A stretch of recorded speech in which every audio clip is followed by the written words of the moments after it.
الحمد لله رب العالمين والعاقبة للمتقين والصلاة والسلام على سيد الأنبياء والمرسلين سيدنا ونبينا وشفيعنا وحبيبنا وقدوتنا محمد بن عبد الله وعلى آله وصحبه أجمعين أما بعد السلام عليكم ورحمة الله وبركاته.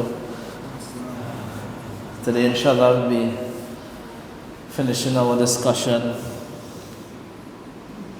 the laws regarding Jumu'ah. We didn't really compile that last summary.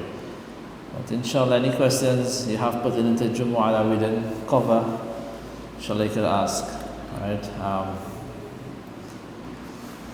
So we mentioned some of the sunan aspects of what? Jumu'ah. One is a person what? He proceeds towards the masjid early, and this is a sunnah of the Prophet ﷺ because of the ahadith that mentioned a person man ightasala wa bakkara wa abtakar, person he takes a ghusl and he comes early, right? He comes early to the masjid. Many what?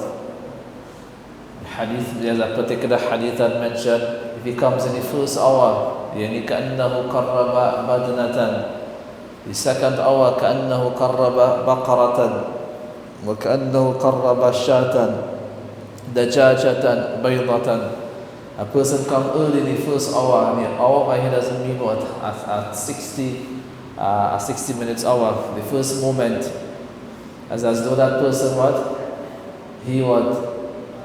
he slaughters a badana. Badana is a camel, right? He sacrifices a camel for the sake of Allah Azza wa Jal. He gives a camel in charity. The person comes the second hour as though he gets what? He presents or he slaughters or gives in charity a cow. The third hour, a sheep. The fourth, it goes down now, a chicken. The fifth, an egg. No, the hadith mentioned an egg.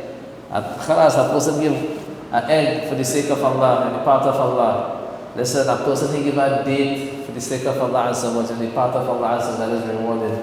So it shows that the earlier person comes, right, more reward he will get. Right? And that is actually the day of Jumu'ah. This is what? This is the day of the Muslim. Right? You know what? This is the day that what? This is your holiday. Alright, not because, the system that we live in, Jumu'ah is not a holiday, but actually this is what? This is the holiday, right? In Pakistan, a while back, Jumu'ah was the holiday. Now It's not a normal working day now, right? It's a normal working day. Otherwise, Jumu'ah is the day of what? The Muslims, alright? The day of the Muslims, a person what? And all his effort is what? Get towards any Jumu'ah. There are many sunnah aspect in what? In Jumu'ah, what is coming early, yes, what that person, his action, what he recites, alright? And when we speak about that person, he will get all that reward. Every footstep that he takes to the masjid, he'll be rewarded. Understand? All of these rewards is if a person comes before the khutbah. The khutbah is what initiates, what is comments. The khutbah here we speak about the khutbah, which is the condition for the validity of the Jumu'ah. Each and every person that comes in, his name is recorded. The angels what? Record his name. And the moment the khatib emerges on the mimbar, the moment the khatib is what? He stands to deliver the khutbah. For Salat al-Jumu'ah, tutwa yamni as-suhuf. These clothes are packed aside. No more writing. So as though this person did not attend the Jumu'ah. Yes, his Jumu'ah would be valid, his Salah would be valid, but that person, he would be deprived of all his rewards. Right? All his rewards he would be deprived of. Right? Many people they have the habit, you know what, Salatul Jumu'ah, that is just what, khutbah and turaka. Right? So they engage in all sorts of things, and when they know, okay, now it's time for khutbah, right, they hurry to the masjid. Right? Yes, you would get what? Yeah, you'll get your Jumma Salaah, but that person, he would be deprived of all what these rewards and virtues that Allah Azza wa Jal has installed in it for those things that are connected to that Jumu'ah, right? You just started off with it. What I always learned was that the person who comes first is was a stop every camera. The person comes second. Who come in the timing? Not what? Majja awwalan. That who come first. Alright, let's back in the text in the hadith over here. So that who come first and second is who come within that the time. first hour. Yeah. Okay, so does that mean that anybody come within that time will get that same reward? Yes. I'll put the text of the hadith here. Alright, I'm not finding it here, but بحديث عن أبي هريرة رضي الله عنه قال قال رسول الله صلى الله عليه وسلم من اغتسل يوم الجمعة غسل الجنابة ثم راح فكأنما قرب بدنة ومن راح في الساعة الثانية فكأنما قرب بقرة ومن راح في الساعة الثالثة فكأنما قرب كبشا أقرا ومن راح في الساعة الرابعة فكأنما قرب دجاجة ومن راح في الساعة الخامسة فكأنما قرب بيضة فإذا خرج الإمام حضرت الملائكة يستمعون ذكر. So this hadith had mentioned the first hour, the second hour, so it doesn't mean the first person, right? That person will come what? In the first hour, right? The first moment, the first time, and even though the fuqaha, the ulama, they differ which is actually the first hour. Is that first hour any after what? The break of dawn, or after what? Sunrise, until when? When is the first hour? Right? But what we can see over here, that rewards, all of these rewards is until what? Until the imam or the khatib, he emerges on the member to give the khutbah. And the khutbah here we are speaking about is that khutbah, which is a condition for the validity of the Jumu'ah. Alright? So that person will get all that reward until what? The khutbah starts. Right? Until what? The khutbah starts. So when that the imam what? Commences, or the khatib commences the khutbah, or is about to commence the khutbah, tutwa in the suhuf. Right, the scrolls are wrapped, right? Nothing is written there anymore. So a person who comes afterwards, his name is not written there. Right? And his name not being written there, it means that that person is what? Mahroom. He is deprived of what? All these what virtues that Allah Azza wa Jal has installed. Right? Yes, his Jumu'ah would be valid, his Salah would be valid. He doesn't have to do qadha or make up for his Salah. His Salah would be valid. That is why Allah Azza wa Jal, He mentions in Surah Jumu'ah, يَا أَيُّهَا الَّذِينَ آمَنُوا إِذَا نُودِيَ لِلصَّلَاةِ مِنْ يَوْمِ الْجُمُعَةِ فَاسْعَوْا إِلَى ذِكْرِ اللَّهِ.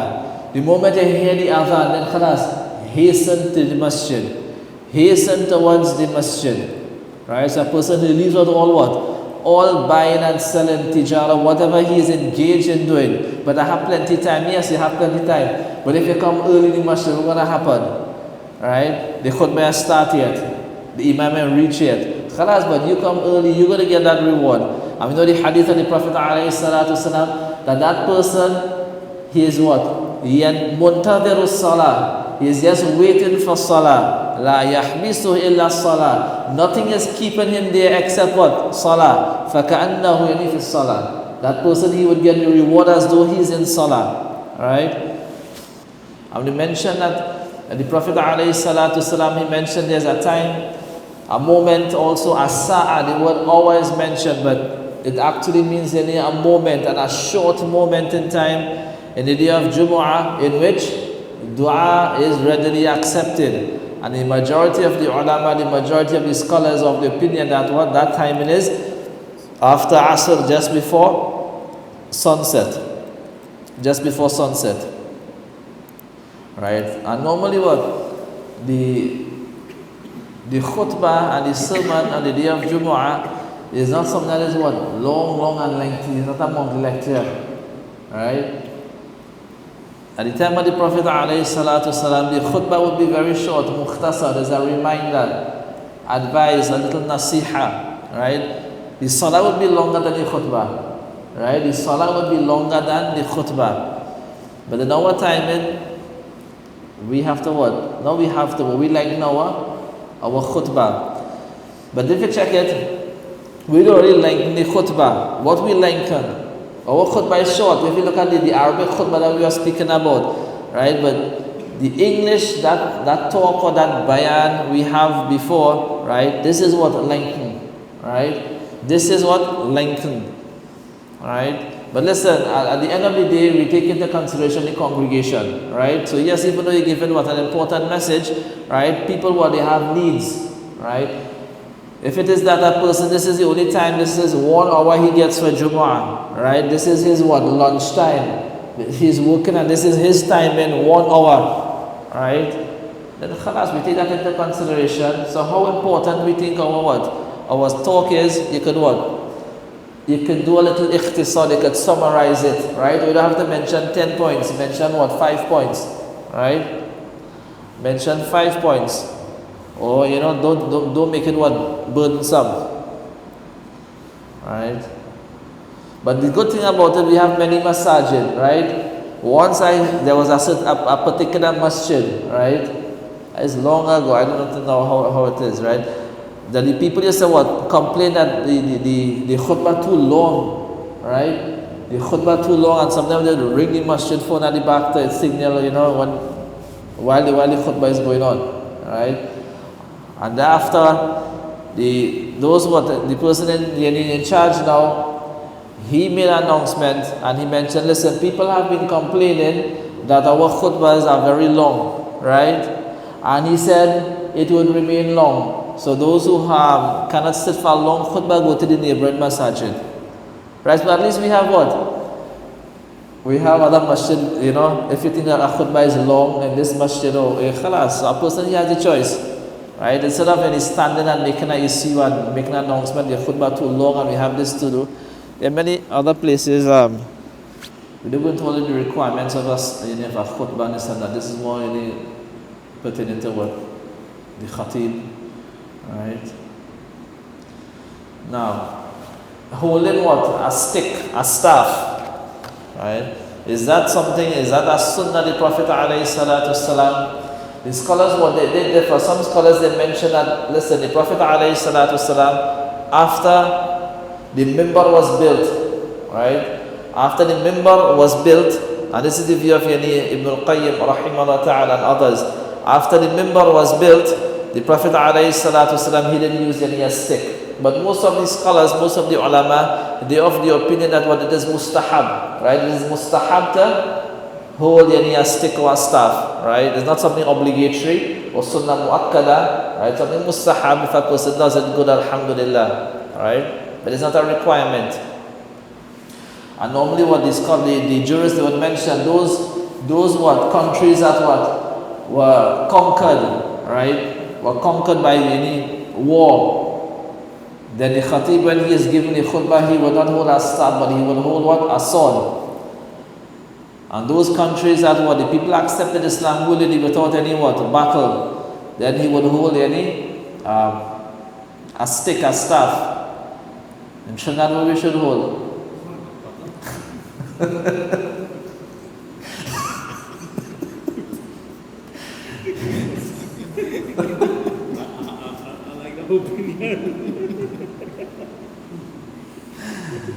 Subhanallah. So, what about the member? It had to be a raised platform or what? Listen, the difference, when I say difference, a member is for what? A purpose. Right? And the purpose of the member is what? To be elevated in a spot so the people can see. That is why the Prophet ﷺ, when he was demonstrating in his salah, how to perform salah, he went on the member and he demonstrated so people can see. Alright? That's why you see certain places what, like in Misr, in Egypt, in Syria, you see what these long stairs. So they understand what a member over here is not really what how many steps, right? That is not the real thing, but the real thing is what that the imam could be what could stand out in front of the crowd and he could be seen, right? That is why, and it is a sunnah from the etiquette of Jumu'ah that what? The people in the congregation, they look towards the imam. Wherever direction they are, right? They look towards the khatib while he is what? Giving the khutbah, right? But if you look at the hadith of the Prophet ﷺ, yes, there were 3 steps. With the hadith of the Prophet ﷺ ascended a step and he made dua. Type, he said Ameen, second step Ameen, third step Ameen, alright? And also the hadith of the Prophet ﷺ, what he ascended what? The steps, the 3 steps, and what? He was demonstrating salah. And time for sajda, he came backwards, right? And made sajda on the ground. So, according to most of the scholars, yes, 3 steps, alright? 3 steps, 3 darajat. And what? Yeah, a wooden step, a wooden member also, right? But understand here, if it is not made out of wood, understand there is nothing contrary to the sunnah, right? So anyhow, the Prophet ﷺ, he would stand on the 3rd step, right? He would stand on the 3rd step. After his demise, the Khilafah of Abu Bakr radiallahu anhu, right? He didn't want to stand on the 3rd. He didn't want to stand on what? He refused to stand on the 3rd step, telling himself, I'm not worthy of that. The Prophet ﷺ to stand on the 3rd, I would stand on what? The 2nd. Alright? I would stand only on the 2nd. Alright? The time of what? Umar radiallahu anhu, then because of what? Being humble and tawadu and what's out of what? Respect in his eyes, he didn't what? He didn't want to stand on the 2nd one, he went on the 3rd one. Alright? And he delivered the khutbah there. The time for Uthman now, his khilafah, well, he didn't move on, remember, like 3 steps you have, where are you going to stand now? Right? Where are you going to stand?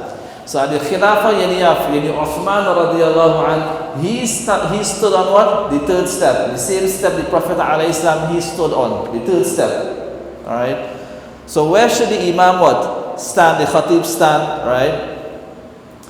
This is, understand here, nothing hard and fast. Yes, this is what is recommended that the person stand on the 3rd step. The Prophet ﷺ, he stood on the 3rd step. Abu Bakr radiallahu anhu didn't stand on the 3rd step not because it wasn't the sunnah, right? Ihtiraman for the Prophet ﷺ, he stood on what? He didn't want to be at the same level, no, he would be what? Lower. Umar radiallahu anhu did the same. As for Uthman radiallahu anhu, he cast on upon the ground. You know what? I'm going to stand where the Prophet ﷺ, he stood. And he stood on the 3rd what? The 3rd step, right? So nothing hard and fast. That person, he wants what? The 3rd, the 2nd, the 1st, all what? All valid. There's no dislike or makruh in that. Alright? And there are some people, they believe that what? That the Prophet ﷺ, he just stand on the 3rd one. Right? Right, we mentioned, okay, praying while the khutbah is what? Is going on. And we mentioned earlier that this bayan or lecture that is normally given before, that doesn't prevent anything. That doesn't prevent a person from performing salah or from making dhikr or even what speaking. You shouldn't really speak, but that khalas, that doesn't prevent anything. But the khutbah now, which is delivered, which is a condition for the validity of the Jumu'ah, then there's no what? No kalam, no salah, no speaking, nothing.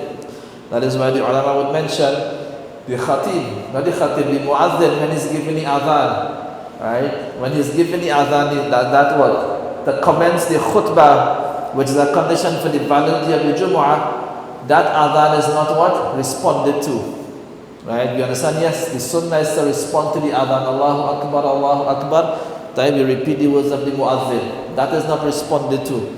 Similarly, after the adhan is sounded, right? That dua is not made. Right? Why? Because at that time what? There's no salah, there's no kalam, there's no speaking, there's nothing. Right? A person, if he wants, yes, from his heart, but a person should not be uttering anything. And this now? Right, so in the Hanafi madhab, right, the preferred view is that the language of the khutbah of Jumu'ah be in the Arabic, right?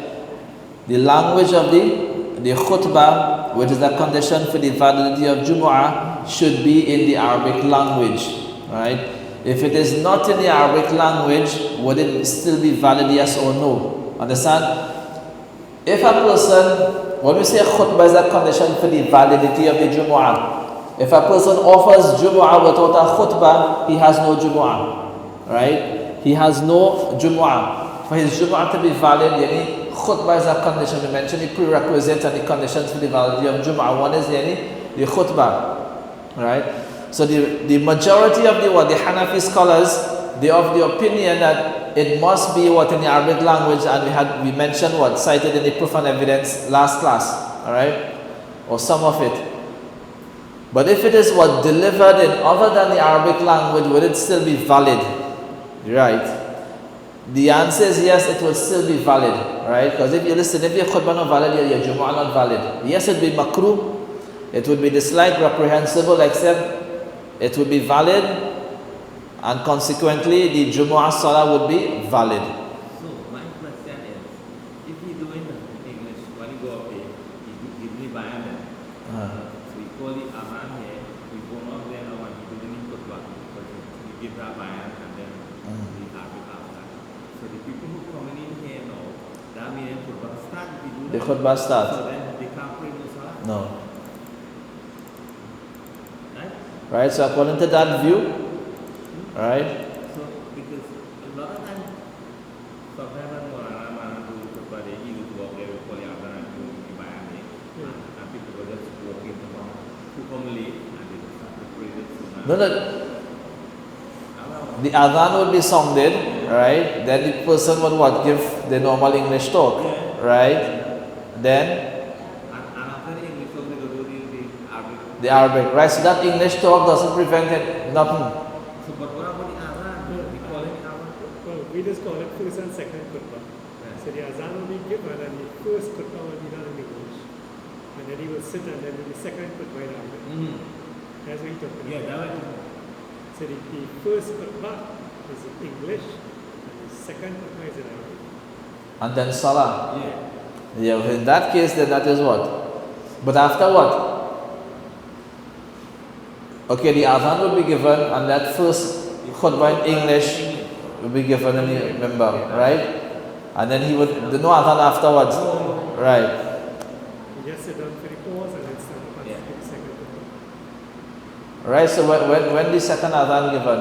No, that azan we're talking about is the second azan. Before the imam goes up on the member, the second azan is given. Right, so that is the khutbah then, right?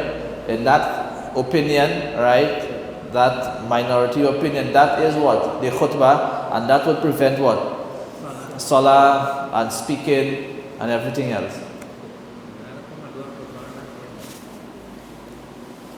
You have any other school that say you could pray the salah, you know, khutbah going on? Yeah, there's what? According to what? Imam Ash-Shafi'i, he's of the opinion that a person allowed to do that, right? Tahiyatul Masjid, he enters what? He can perform 2 rakah, 4 rakah, even though the khutbah is going on, right? But we mentioned, according to the Hanafi madhab, that is what prohibited. And the proof and the evidence that they use is what? The Prophet alayhi salatu wasalam, once he was given khutbah and a person entered the masjid and he told the person to stand and perform salah, right? Because of that incident, they see the jawaz and the permissibility of performing salah while the khutbah is going on. But as we mentioned in the last class, if you look carefully, and this is what the Hanafi ulama they mentioned, if you look carefully at this incident, the Prophet ﷺ was not given the khutbah while he was performing salah. What the Prophet ﷺ did, he stopped the khutbah. This person entered, told him to stand, perform 2 rakah. He stopped the khutbah until that person completed the salah. So it wasn't like that person was performing salah while the Prophet ﷺ was delivering the khutbah. And here the Prophet ﷺ, this was something what?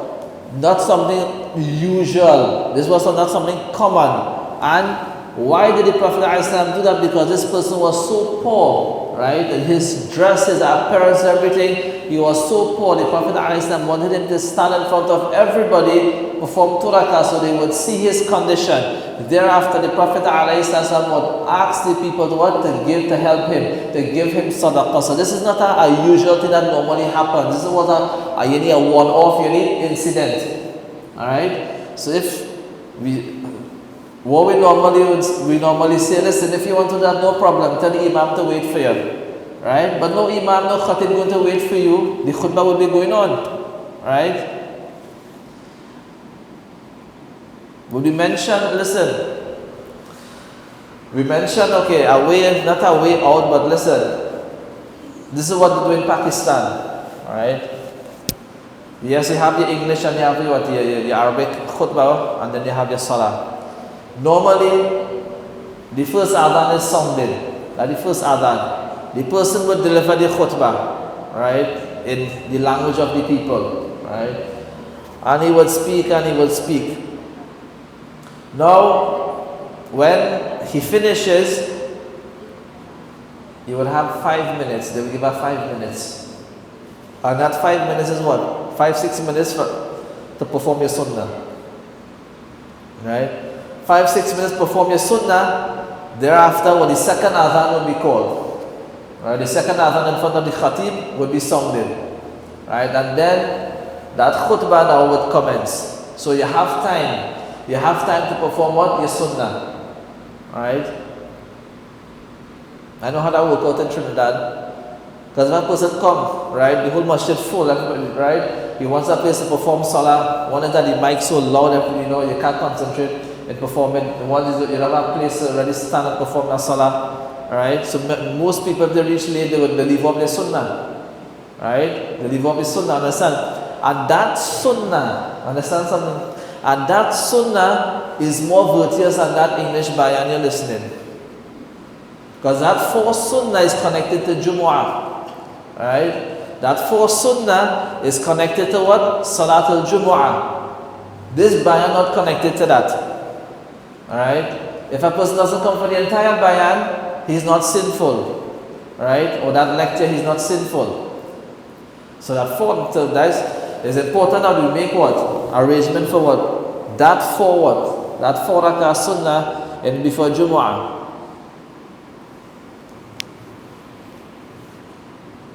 So probably what? Get cut short the English, right? I just say it. I mean, everybody do it, right? I don't know any machine in Trinidad that does, what I just mentioned, but it's something good, all right? For example, if you pray what? If the Arabic khutbah is 1 o'clock, right? Probably put it 1:05 and listen by 1 o'clock. The person who's speaking stop. Alright? Everybody stand up, perform what? The sunnah. Right? And afterwards what? You song the adhan for the khutbah. Right? Something good. So that is the sunnah over there, right? That 4 rakah. And that's what mu'akkad, sunnah mu'akkada also. I mean, normally when a person enters a masjid, place full. He not going to stand up, right? Where he going to stand up? Where are you going to stand up to perform salah anyhow? And while performing salah what? That loud the song of the voice of the person speaking.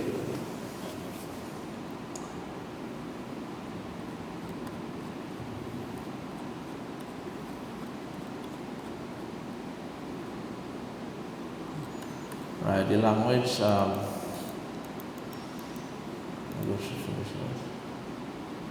but understand that you need delivering a speech before the khutbah, that is not what?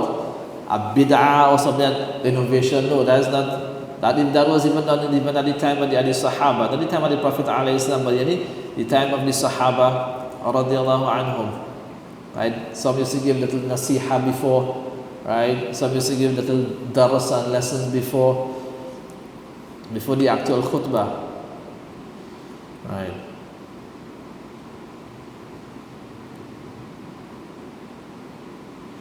Right? So who leading the salah?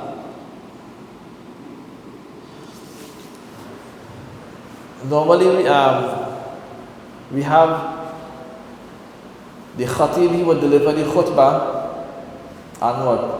It's preferred, understand, it's preferred, there's not something that is wrong or incorrect. It is preferred that the person who gives what the khutbah, he performs the salah. Alright? The khutbah here is speaking about the Arabic khutbah. It is what? Preferred that the one who what? Gives the khutbah, he performs the salah. Alright? If it is what? Somebody does the Arabic khutbah and someone else what? He does what? The Jumu'ah, it is totally valid, right? We just speak on what is awla, what is better, what is afdal. Alright?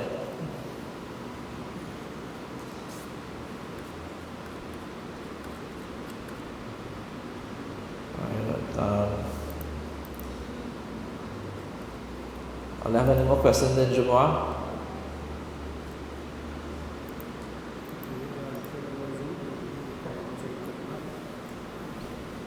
The requirements of the khutbah.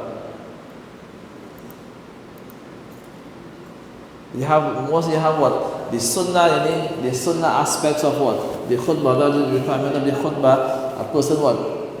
The khutbah itself is what? That is a requirement, right? But what the khutbah entails, okay, this is the sunnah aspect, okay, to khutbah, the person what? He sits between, right? That person, the khutbah is delivered in the state of tahara. Khutbah is delivered and is standing, right? That person what? Yes, he mentioned some verses of the Quran, some nasiha, some advice, right? This generally the sunnah aspect of it. If it is left, these things that I just mentioned, what? It is left out, the khutbah would still be valid, right? The fard, khalas, whatever is considered to be any, understand? The Hanafi Madhab, that is why I mentioned, even though it is done in the English language, right, those who normally start the talk, they would say what? Alhamdulillah. Alhamdulillah Rabbil Alameen. Right? So even though they start in English, you're still going to get the fard aspects of our khutbah being covered. Right? So hence, we cannot say that those who would deliver the khutbah in the English language, that is invalid. No, we're not saying that. We're not saying it invalid. According to Imam Abu Hanifa, rahimahullah ta'ala, the minimum requirement for khutbah, Alhamdulillah. Right? Alhamdulillah. And where he got that from, Uthman radiallahu anhu, when he was made Khalifa. Right? He was the elected Khalifa. And he stood what? He stood on the minbar and he couldn't control himself. After what? Alhamdulillah. Right? He started to weep. Right? He could control himself. And there, after that, the salah was given. So here the ulama mentioned this is what the minimum, right? The minimum requirement, alhamdulillah. And all, a person going to speak anyhow, if you know whatever language he would mention that, right? According to other scholars, Imam Abu Hanif, Imam Abu Yusuf, Imam Muhammad, right? Rahimahullah ta'ala, a khutbah lesson is an address.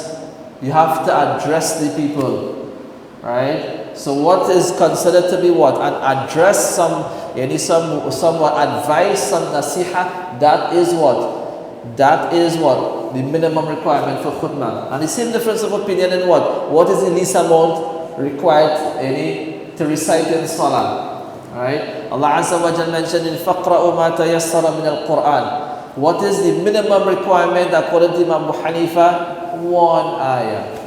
The minimum, at least one ayah. Right? According to what Imam Abu Yusuf, Imam Muhammad, they said no. Not one ayah. That amount, that would a person, he would be considered to be a qari. He would be considered to be what? Reciting the Quran. A person just ought to recite one verse, right? You can't say that person recited the Quran, just one verse he recite.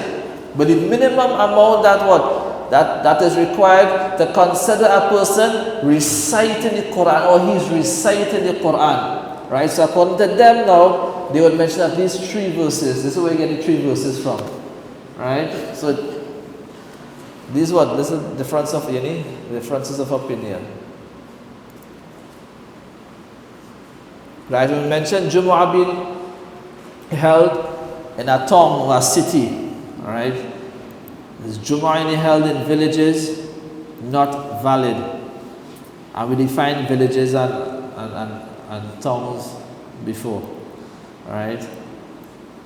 So now you have private Jumu'ah, right? Understand there's nothing like a private Jumu'ah. A private Jumu'ah is invalid.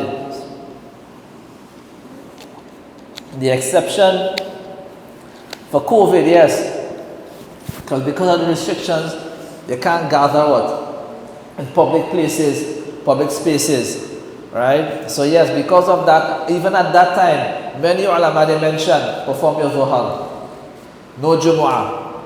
But there were other scholars, many scholars that mentioned, listen, no, perform your Jumu'ah, at least 4 people, perform your Jumu'ah, the khutbah, the sanad. Why? Because of the restriction, you have no control over that. Alright? So that there. I don't know if we still have people performing, 4 people gathered in the house and performing Jumu'ah. Alright? That is what invalid. Right? That is what invalid. But as we mentioned also, it is not a condition that Jumu'ah be performed in the masjid. Right? What is a condition is that it be performed in a public place. Alright? There must be what? Iznul am, general consent. Right? There must be general consent to the public. Right? You cannot have Jumu'ah and you lock down the place. Alright? And you invite specific people for Jumu'ah. No, that is not a Jumu'ah. A condition is that general consent must be given. Right? General consent must be given. A person, as we mentioned, it is not necessary that it be in a masjid. What about, having Jumu'ah in the park outside or a public place outside? Is that permissible? Yes, that is permissible. Alright? What about a person having Jumu'ah in his factory? He has a factory and he has plenty of workers. Right? He can have Jumu'ah there. Once he's not restricting the public, right? Once there's public access and there's no restriction, then the Jumu'ah would be valid, right? Unless the restriction is because of any security purposes, right? Otherwise, that Jumu'ah would be valid. Even there's a certain, there's allowance also for Jumu'ah in places like in the prison. You can't just go to prison, right? But at least the Jumu'ah over there, the restriction over there is because of any security reason. But those inside, they are given general any access for Jumu'ah. So Jumu'ah in a prison is also valid. Jumu'ah in a university, alright? I mean, it's not the ideal thing, but yes, it is valid. Why? Because those inside, general access is given to them. Even though there's restricted access from the public, right? But those inside, they have access, right? So they can people in the campus, listen, they have their time, and so they can they can do their own Jumu'ah, right? So the timing is It's a vast time, straight until It's about 4 hours.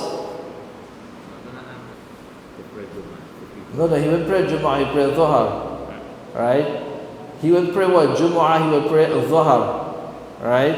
So just listen, once that he not only his Jumu'ah would not be valid. We mentioned the condition for the validity of the Jumu'ah. It must be in a misl, it must be in a city, it must be in a town, right? So yes, once the plane is grounded. Once the plane is grounded, yes, they can have their Jumu'ah over there. If there's no restriction, any public access, they can have their Jumu'ah there. Otherwise, once that plane take off, right, no Jumu'ah, Dhuhr. Similarly, they have the boat, the ship. Once that ship anchored, right, you could perform whatever, your Jumu'ah over there, that's connected to the city, connected to the town, that the harbor over there, the jetty that is connected to the city, right? But the moment it leaves, right, and probably the distance of 78 kilometers off, then khalas, there's no Jumu'ah there. So there's no Jumu'ah on the cruise ship, no Jumu'ah on the plane. They say no praying Jumu'ah in your house. So if they say we have a family travel to a different country, so stay more than 50 days, say temporary resident, and you have no masjid in you, not that you're aware of it, are you pray Jumma, I think. Dhuhr, we pray Dhuhr, right? Because you don't have what? You don't allow the general public to join over here. You don't want these people come in your house anyhow, right? You're not giving them consent to come in your house. So and most of you are travelers, so you perform any Dhuhr, alright? We mentioned those people upon Salatul Jumu'ah is not obligatory upon them, right? Like a traveler, a sick person, right? But if they were to perform the Jumu'ah, it will be valid, right? It will be valid, like a traveler. Salatul Jumu'ah is not obligatory upon him, but if he were to perform Salatul Jumu'ah, then it will be valid. He doesn't have to perform Dhuhr, alright? But in this case over here, this is you mentioned a scenario here where there's a private setting for Jumu'ah, right? So that would not be valid. They can't plenty Masaro. Still people in our house in somewhere. Eh?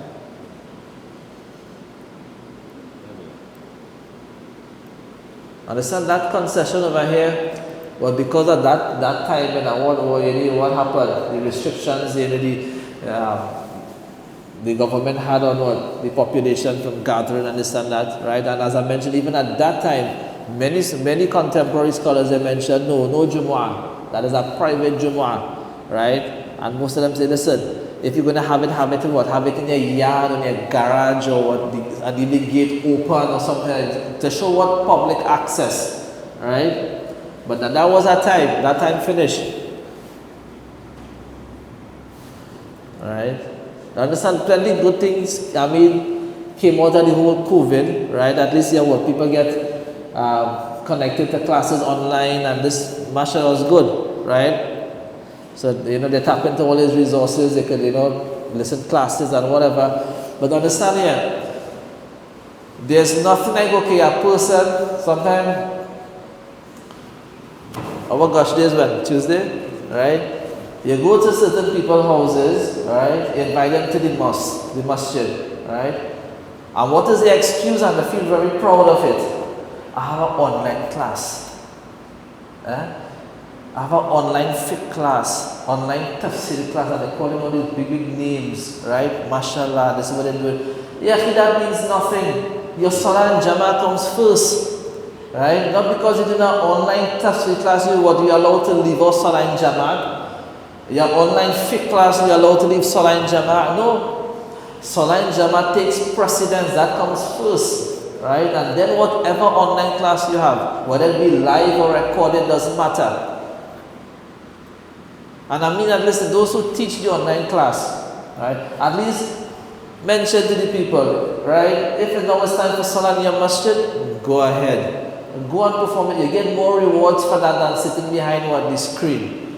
Yeah, but the person who teaching her class doesn't have knowledge to know that I have to go to the masjid for salah. But the one who teaches not good in the masjid, subhanallah. Alright?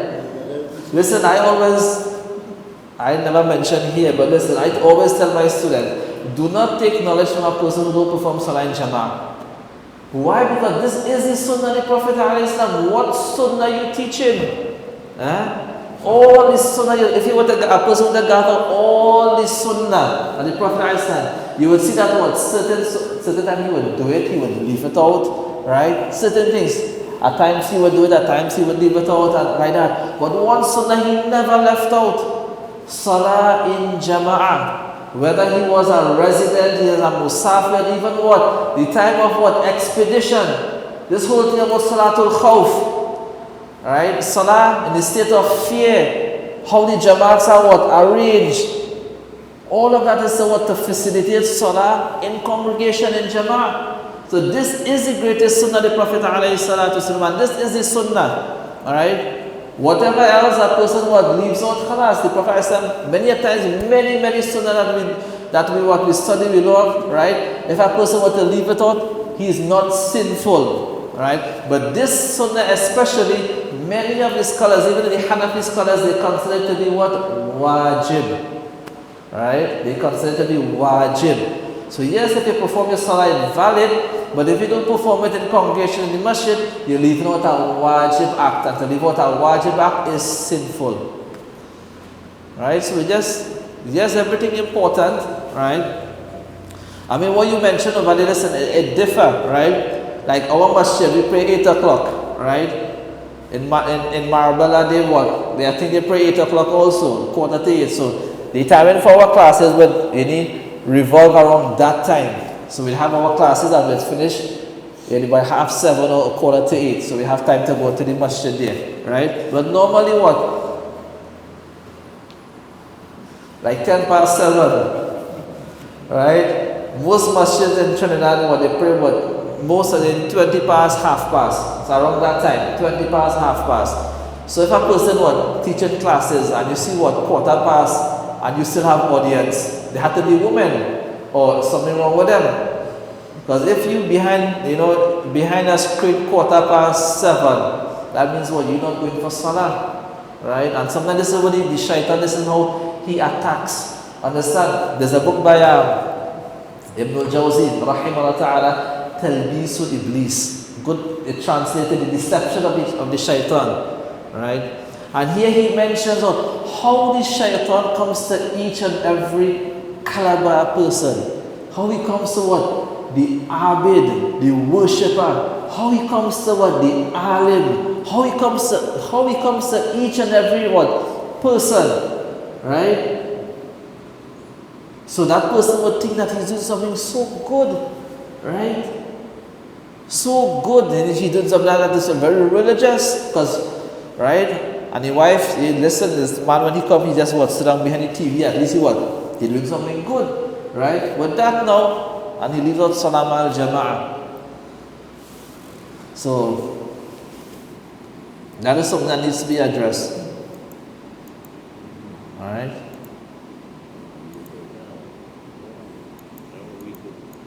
Yes, I can experience something kind of cool, yeah? So this person... Don't call nobody name, right? This person was given online Classes. And it was time for Salah. Yeah? So, I observed this because I was home too online. I find it was ridiculous, I didn't follow, right? So like the Imam performed Salah and I guess everybody who was online followed the lead.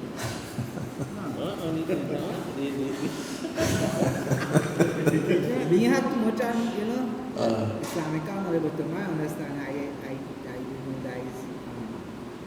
I guess I know. The face is Qibla, the face is screen.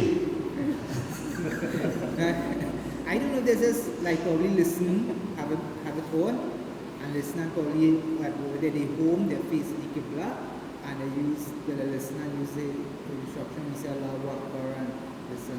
Right, so that following that iqtida would not be valid, right? So that salah would not be valid.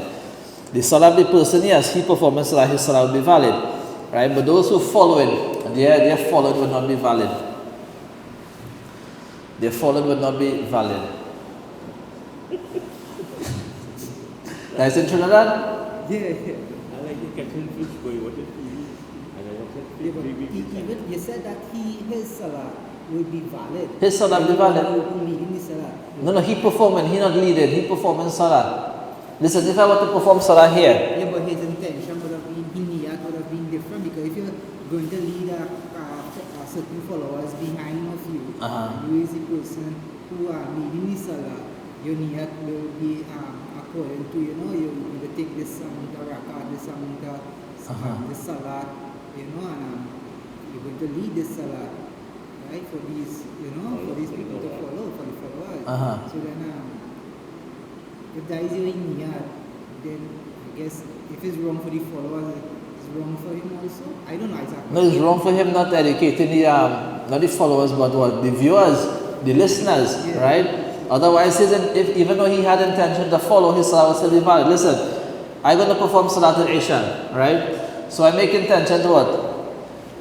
You don't even have to make intention, right? The intention in the Hanafi madhab, if you what? Any Hanafi madhab, if what you're leading what? Women, right? If just the congregation is just men, you don't have what? You don't need intention you need to lead, right? But you as a follower, you need intention to follow, right? Your intention is to follow the Imam, right? The Imam doesn't necessarily have to make intention to lead. But just say, okay, go with that, right? The Imam, he made intention to lead. So I lead it now, and the whole congregation just leave and went outside. And I complete my salah. My salah will be valid. If I make intention lead all of them, and all of them just leave and go outside. The caravan come and everybody leave and they leave. وَتَرَكُوكَ قَائِمًا. And they just leave you over here, leave me here, and went outside. My salah will be valid, right? So in this case, you mentioned here that his salah will be valid, right? What not valid is the following, the iqtida, their following will not be valid. So if they are following not valid, their salah not valid.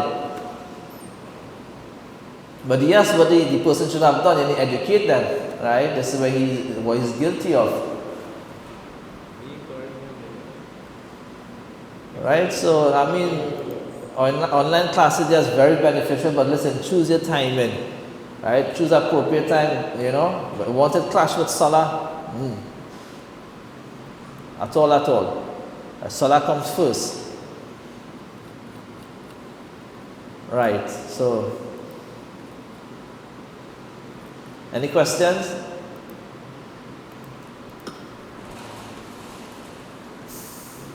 No? That's it? I'll have 2 minutes again. What's that? Go ahead. This is my only gun, right?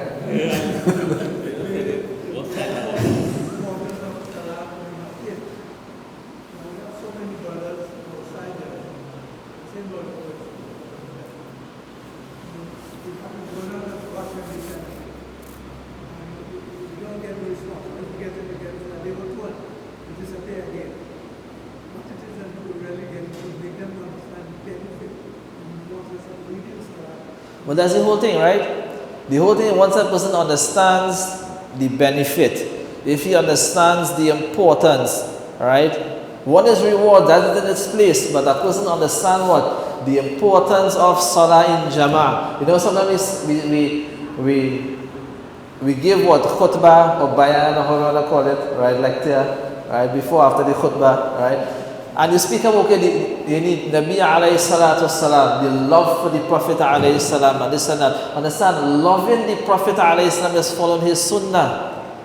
Right? How can a person say what? They love the Prophet alayhi salam and they don't follow the sunnah? This is what? If you want to say the number one sunnah, the Prophet alayhi salatu wasalam, is what? Salah ma'al jama'ah. Right? You can have what, say what, do what. This is the number one sunnah. Right? But for many people, they believe it's just what? It is something virtuous. Understand? If you have to perform 2 rakat now, that is what? Virtuous in the sense that you'll get rewards. If you don't do it, nothing will happen. You're not sinful. And some people have this concept with salam al-jama'ah. Because every time a person what? He mentions about what? Salah in congregation, all he would say, and salah in congregation in the masjid is what? 25 to 27 times more rewarded. It's not just rewards here. Right? If a person what doesn't perform salah in jama'ah, then that person is what? And this is his habit, that person is sinful. Right? According to the hadith of Abdullah bin Mas'ud radiallahu anhu, he mentioned a time would come, people would what? They would leave off the sunnah of the Prophet alayhi salatu wasalam, and they will be misguided. And if they do that, they will be misguided. What sunnah he is speaking about? He is speaking about his salam al-jama'ah in the masjid. He's not saying that people would stop performing salah. No, they would leave off, right, the salam al-jama'ah in masjid. And when they do that, فَقَدْ ضَلَلْتُمْ, then you have gone astray. You haven't gone astray because you don't perform salah. No, because you don't perform it in the masjid, you have gone astray. And this is what is sunnah of the Prophet alayhi salam. Right? So once a person understands the importance, that is why the hadith of the Prophet ﷺ, he mentioned what? 2 salah is what? Hard and difficult upon the munafiq. Salatul Fajr, and there was the next one, Salatul Isha. But why it's so hard and difficult? Because listen, they don't believe. The hypocrites, they do things for what? That's to show, right? To show that they are Muslims and to benefit from what? What the Muslims have, but deep inside what? They are disbelievers. They don't believe in Allah. So that is why it's so hard, because you have to get up from your bed, right? And you have to go in the masjid. So that at Isha, everybody at that time you're tired, and you have to go and make that effort. Why? To get nothing you're getting in their minds, in their assumption, nothing to get, right? لا يذكرون الله إلا قليلا. They don't even remember Allah subhanahu wa ta'ala. That's why it's so difficult. But during the day, everybody working, everybody take khalas.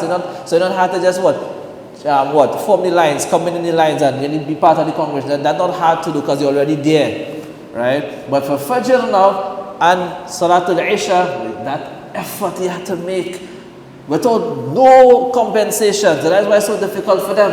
But a believer now, right? That's what the Prophet ﷺ mentioned. If a person knows the rewards in Salatul Fajr, Salatul Isha, he will come crawling. Who will crawl? A sick person would crawl, right? A healthy person would walk. But even a person sick, he would crawl, right? Like, listen, I mean, this is reality. If it is that, listen, it is said, it is announced, right? It made the announcement. Everybody, a person to perform one Salah in Jama'ah, he's going to get what? $5,000 for every Salah in Jama'ah. You see people only hospital coming here, with crutches coming here, wheelchair coming here. Where's $5,000? The Prophet ﷺ mentioned the 2 rakah sunnah that we perform, the 2 rakah sunnah before the Fajr Salah, khayrun minad dunya wa ma fiha, is better than the entire earth and what it contains. Not the fardh, the 2 sunnah Fajr Salah. That's what the Prophet always mentioned. If you only knew, right? Khalas. If people only knew what the virtues of calling the adhan or standing in the front line, they would have to draw lots. Why? Because everybody wanted to go on the front line. The front line could only hold 20, but there are 100 people. So who going? We had to draw lots, right? When people get to know what the rewards for calling adhan, everybody wants to call, but how much people can call? One. So 100 people line up to call the adhan. No, we're drawing lots here, right? If we only knew, right? If we only knew. May Allah Azza wa Jal give us the tawfiq and give us the understanding. Subhanallah wa bihamdihi, subhanakallah wa bihamdihi.